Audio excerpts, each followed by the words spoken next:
আল্লাহ না না করুক, জামাত ইসলাম ক্ষমতায় আসলে এদেশের সর্বপ্রথম দুর্নীতিবাজদের লাল কার্ড দেখাবে।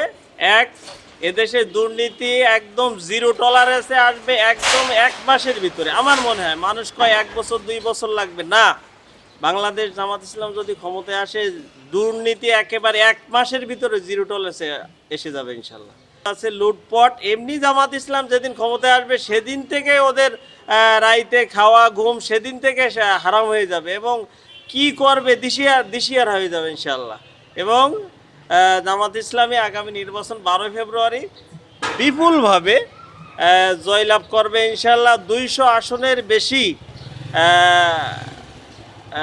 সংসদীয় আসন নিয়ে ইনশাল্লাহ জামাত ইসলাম জয়লাভ করবে, এবং সাদাবাজ, দুর্নীতিবাজ, দখলবাজদের ঘুম হারাম করবে ইনশাল্লাহ জামাত ইসলাম।